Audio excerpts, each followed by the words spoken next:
Hello everyone. My name is Jawad Hassan, and today we will talk about that how can we build a simple but powerful workflow or stepper or wizard-like structure using Angular. And yeah, I think it's a very common requirement, and in sort of many applications we normally have for data collections, couple of screens. And yeah, I just tried to make it a little bit reusable. So let's see how it will work. So as I mentioned that normally these wizard-like workflows, they are normally used for data collections like job application form or patient information, etc. And normally in Angular, we have the constructs Angular forms and in two flavors, reactive and template driven forms.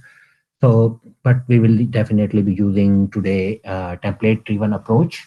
And yeah, it will be very simple one. And actually the concept idea behind this one is actually I took from Miss Kathy Wu from her blog post on this URL and build an Angular 4 multi-step wizard. So actually, she described it in very simple steps and very nicely that what is the concept behind that, how to set up the necessary tooling, application structure, and then actually also this code is available via GitHub on and URL is mentioned there. So go ahead and have a look on this one so that get yourself familiar that so this is the output she here she described four steps sort of, and these steps are collecting different parts of the yeah form data. So personal information, work information, address information, and add that summary information. She also introduced route cards so that there is some sort of validation happening behind the scene. You can't go to the next step until you finish the first step. Yeah, so very nice post, and yeah, my code is also based on this idea. I just yeah arrange the things a little bit in different order, and those differences I will definitely show you. But overall structure and the basic theme is exactly same, and most of the code actually I use from here. So this is the GitHub demo application available. Okay, back to slides. So here are the main points actually. What is behind that task? What we are going to do?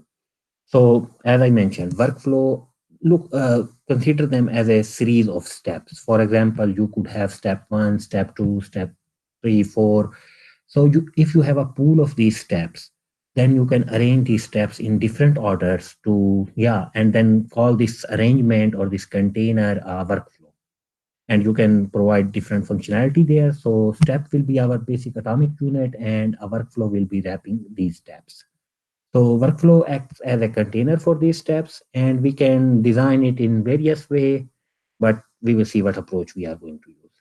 And as I mentioned on the UI side, Angular Forms, we will be using that one and template-driven approach. And then we will see that how we can also use Angular Material. And in this demo, I will not be going on the basics like how to create a Angular application or how to install npm package. There are many webs posts or videos which could show you those. So I'm considering you are already familiar with this basic application structure and use of Angular CLI. Okay, and in case if you are not, just go to the playlist. I have a couple of videos in that regard as well. Otherwise, there are plenty on YouTube. So this is the basic design idea, and then there are some other consideration we can think of, but I'm not going to implement those. It's up to you how you would like to do it, but maybe in some other session we could yeah achieve one of those. For example, we can introduce a persistence layer for storing and loading these workflow definitions, and actually this could be very dynamic in that regard. So for example, if you have a server side yeah some web api, rest api, and you could provide an admin screen where you could show these tabs in some sort of chart, and administrator can arrange these tabs in various orders, and then you can collect this order information, store them as JSON data, and then load them and construct your UI based on this definition. But this is some advanced thing, so this could be, yeah, go ahead. And for the data structure, actually, doubly linked list is sort of very natural for this purpose. And I would definitely love to do one demo using this doubly linked list approach, but here, actually, just for the sake of simplicity, we will be using simple array. And because we know these are array items we can access via index, so that would be very simple. So again, you can combine this same concept with the reactive angular reactive form approach if you like that way. And also you could export this model itself, npm package or library to if you want to reuse it across application. So just again, these are our basic steps here. And now see how we are going to model these ones. So here I have a couple of interfaces. This is the I workflow step interface. This is modeling this information, individual step. And here we have some basic properties, title, icon, step, data, valid or read only. So title, for example, we will be showing, if you see here, again from the application.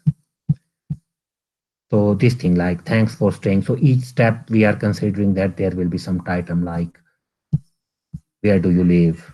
So this will hold this information. Icon, as name says, these are the icons. So each step we can mention their icon, their title, and let's see this data. Every step will have some data as well. So all this information I am capturing in this interface. So you will see this valid and read only as well. And yeah, then there is another interface, iWorkflow. And as I mentioned, this will be our container, which will be wrapping a list of workflow steps. And here you can see steps. It has a property, and which is actually array of iWorkflow steps. So, and it has bunch of methods as well. So this is our starting point. Simple, straightforward. And let's see the implementation of that interface. So I define a workflow step class, which implements iWorkflow step. We saw that one, all these property and just constructor so that I can create an instance of this class. And then for the second interface, which was iWorkflow interface, we created a abstract base class. So there are a couple of things which I actually want to reuse across various different kind of workflows.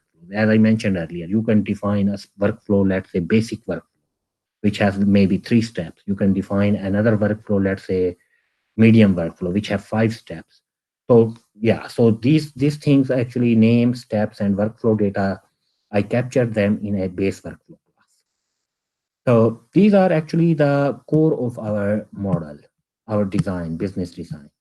And now I will go through the implementation and actually just to save time a little bit and not to, go in much detail for the mechanics. Uh, if you learn the idea, you could find plenty of information online and you can adjust it yourself. So let's see the code. So this is a typical Angular application. I am opening it in Visual Studio Code and I hope it is visible on this resolution, but let's see. So here I have a source folder and here I have one app. And inside this app, actually I created an module calling unknown onboarding module. So our initial app, if we go there, so if we see the app component.html, it has just router outlet, nothing else. And app component, it has also just a title, nothing else. So this is just a starting point for our application when we start Angular app. So this is pretty simple, straightforward, nothing special. And then I have another component, home component. Inside home component, actually you see it just have a button. So for example, I am just mimicking a toolbar where you can put a button, let's say register button. Yeah. And then you will click that button, he will be routed to this link, onboarding. And this actually is a separate module and everything, all the functionality is wrapped in this module. So this is this module. And let's see, we have this module available. This is the main path and it has some child routes.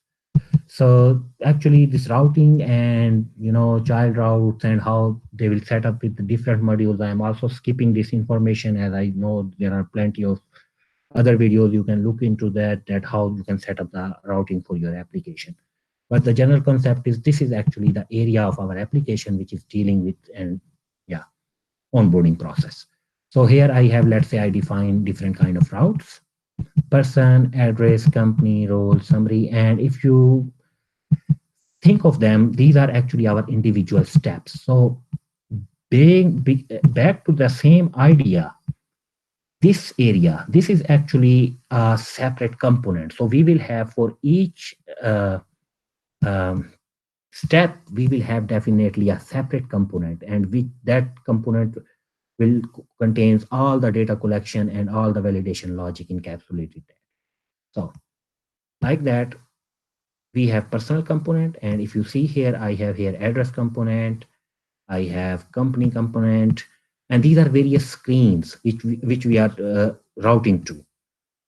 Okay, so this is the whole structure of the module and individual steps. Personal, so these are individual steps. We will see these ones, but inside these steps, it's actually just standard HTML, nothing special going on there. Or so we are just, you can create as many as step as you like. So first of all, let's came back here. So this is our module itself, pretty simple. And actually, I also imported material module. So this is a Angular material. You can go to this website and we will come back again here. Okay, so what happened actually? So this is our onboarding and this is our model folder. So here are those classes. For example, I workflow step. This is the same interface which we saw earlier. And we have the other interface, I workflow, which has a collection of these steps. We saw this one. Then we have our base workflow class. This is an abstract class and it has a bunch of method. And if you see is valid. So when will the workflow will be valid? So if we see the steps here, workflow itself is a collection of steps. All the steps have a valid Boolean property, right? So a workflow will be valid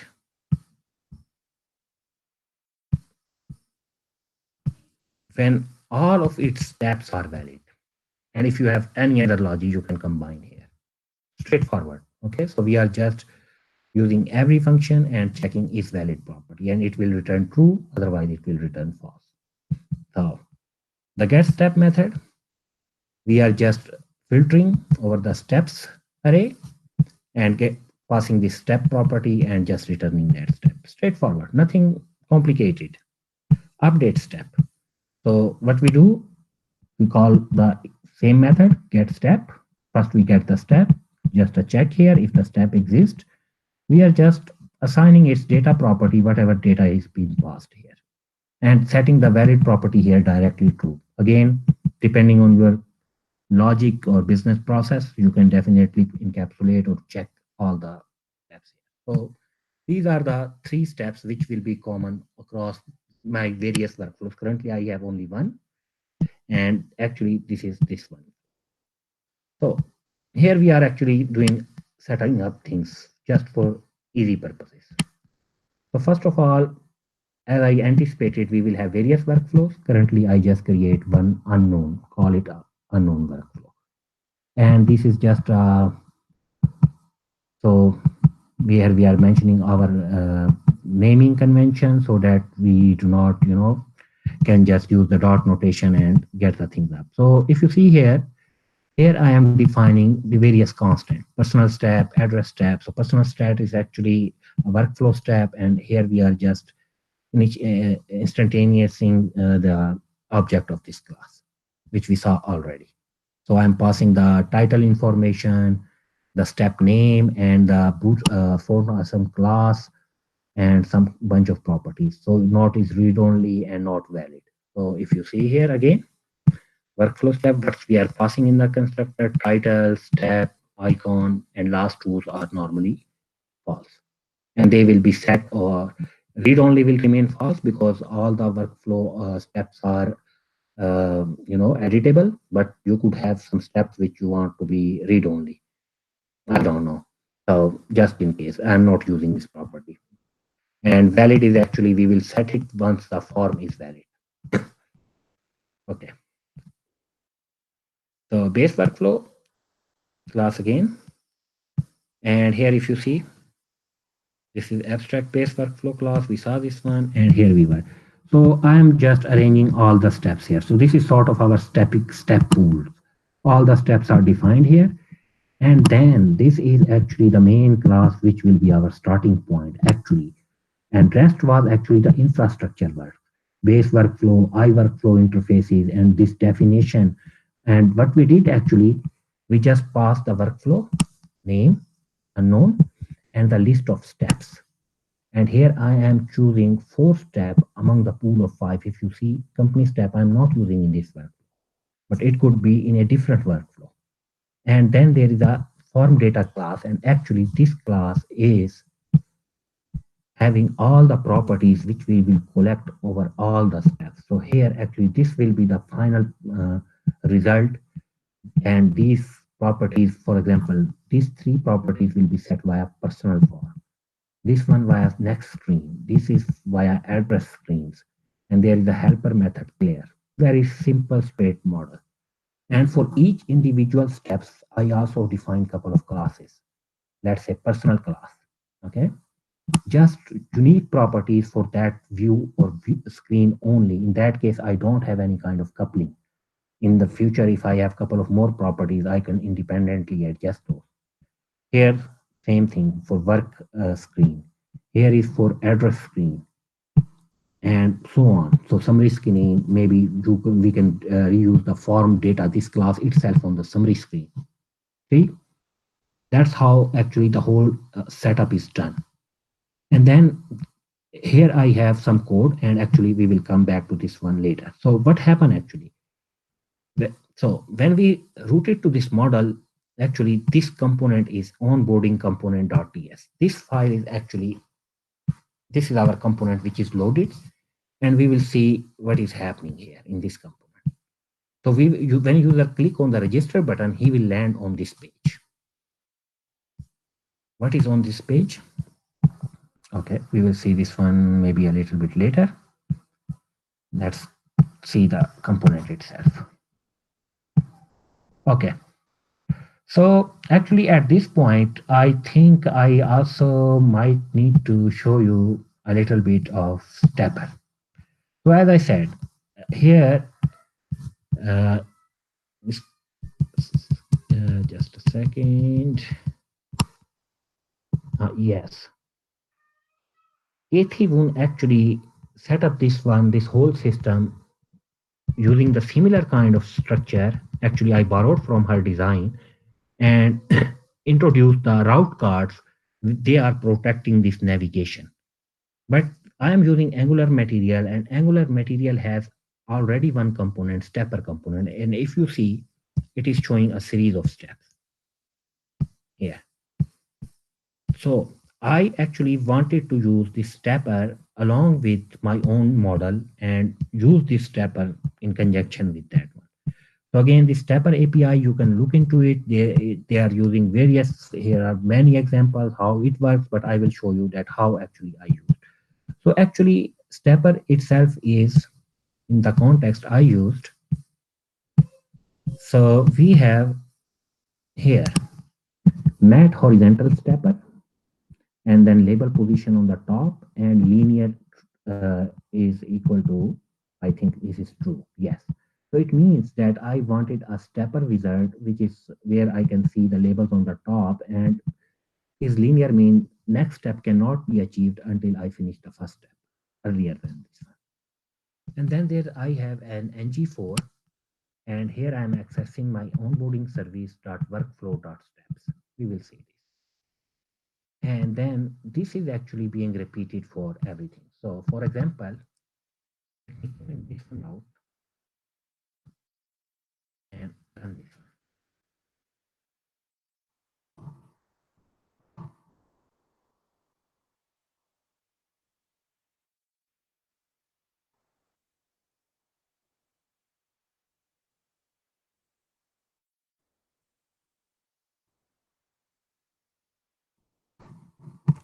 Okay, so if I go to localhost 200, I see this is my home component. Application took me there.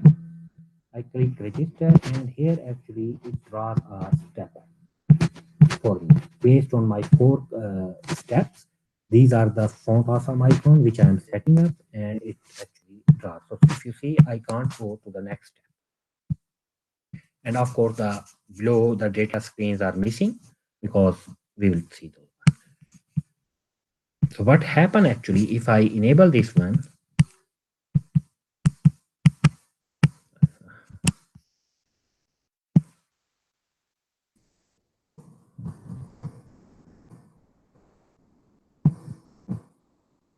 So my personal screen is appear, and this is just simple Angular template driven form. I will show you for one screen, and for the rest it's the same thing. So here is the personal form, and if you see, this is simple a form tag. Inside that there is some bootstrap going on, and here are my mat inputs, and they are binded to using ng model to the personal object on my component class, and that's it. And if you see here at the end, there is a next button which is set to disable if this form is not valid. And actually all this information is Angular forms template driven approach. You can Google it or maybe check some of my other video. You will find some information there. And when the click button is happened, when this is enabled, of course, it will be only enabled when every information which is required is already provided.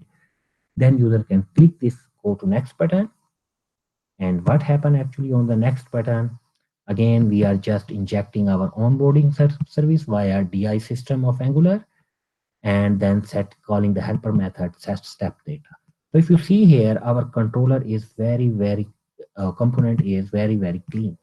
Nothing going on. Everything is encapsulated and orchestrated via onboarding service.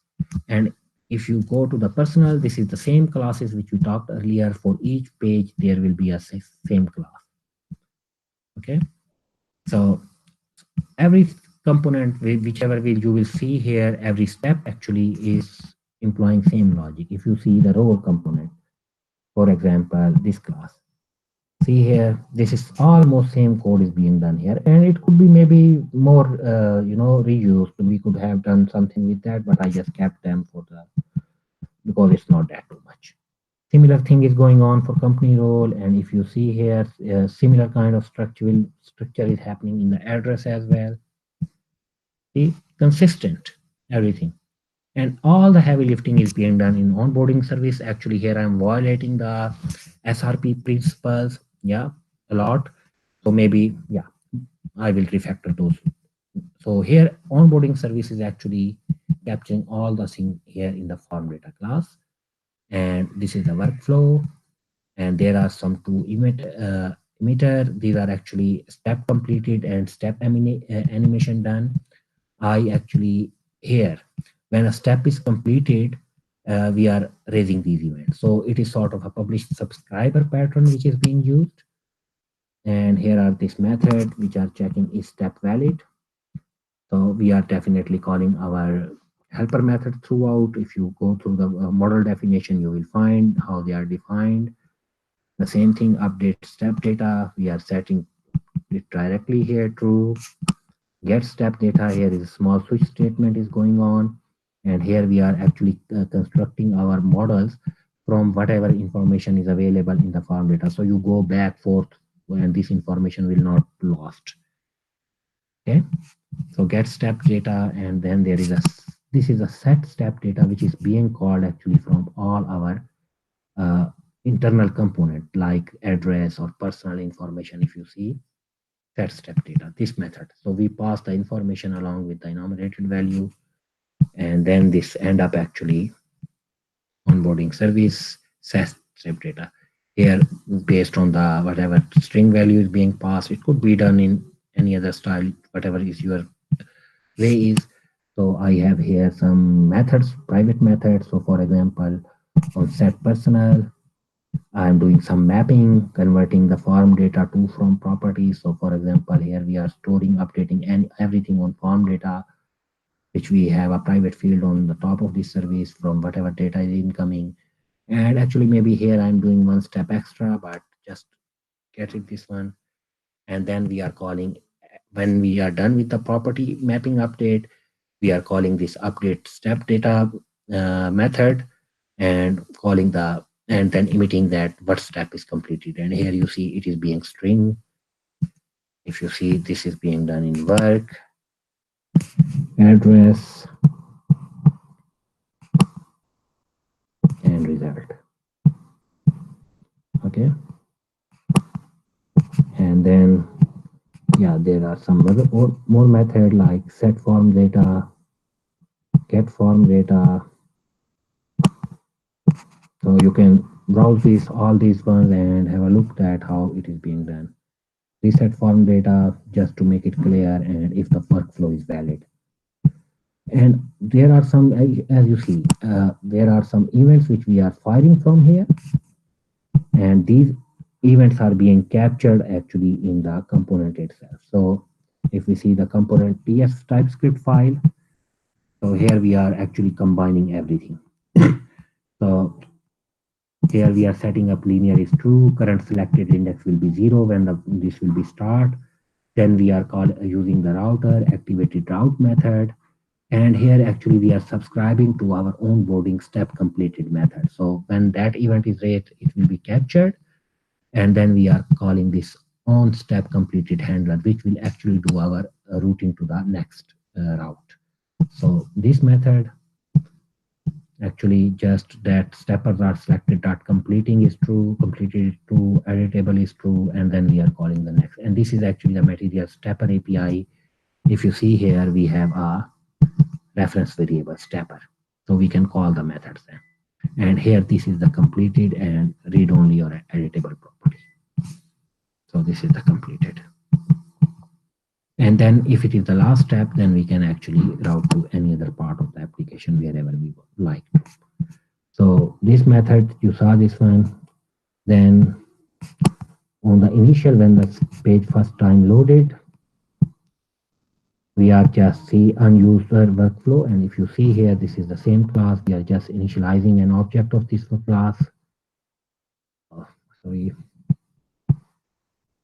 And then, yes, maybe I will refactor this one, but this is here. Actually, it is initializing things up. And then we are calling the selection change event of the stepper.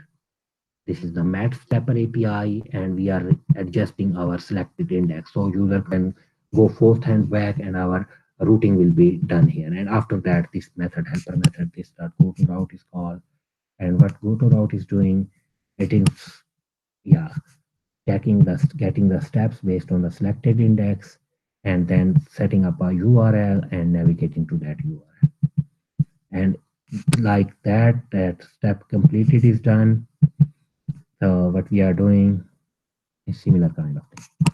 So this is how actually everything is set up, this onboarding component, which is actually our module level container.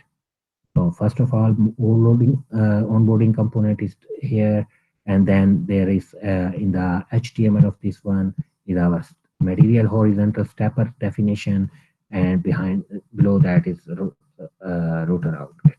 So everything, if you see here on this screen, let's say I fill information some, and this is, yeah,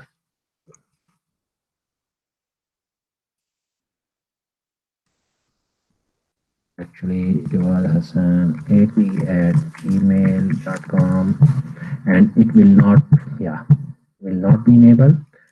So user has to fill the information. If I click select, see the route itself adjusted. We are next navigation and activated ABC Street,